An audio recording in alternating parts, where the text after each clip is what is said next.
शहर कायद का शायद ही कोई ऐसा घर हो जिसका रिहायशी डाकुओं का शिकार न बना हो। शहरी अब तो वारदात की रिपोर्ट दर्ज कराने भी थाने नहीं जाते, क्योंकि शहरी पुलिस के रवैये से बखूबी वाकिफ हैं और जानते हैं रिपोर्ट दर्ज नहीं होगी, और अगर हो भी गई तो लुटने के बावजूद पुलिस को रिपोर्ट दर्ज करने का खर्चा देना पड़ेगा।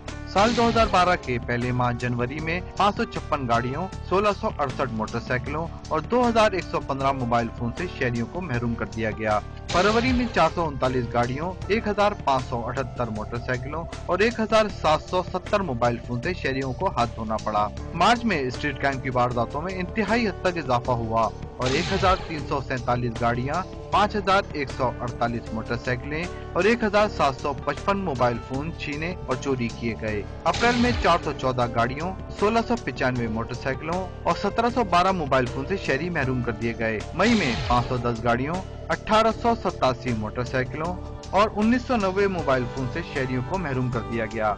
एक गाड़ी की औसत कीमत 5 लाख, मोटरसाइकिल की 25,000 और मोबाइल फोन की 5,000 मुकर्रर की जाए तो छीनी और चोरी की जाने वाली गाड़ियों की मालियत 1 अरब 58 करोड़ 10 लाख बनती है, जबकि मोटरसाइकिलों की मालियत 30 करोड़ 30 लाख 25 हजार और मोबाइल फोन की मालियत 4 करोड़ 67 लाख 10 हजार बनती है। कराची पुलिस आए दिन डाकुओं और स्ट्रीट क्राइम में मुलविस मुल्ज़मान की गिरफ्तारियां जाहिर करने के बावजूद शहर से स्ट्रीट क्राइम में कमी नहीं आ सकी, जो पुलिस की जानिब से जाहिर की जाने वाली गिरफ्तारियों पर सवालिया निशान है।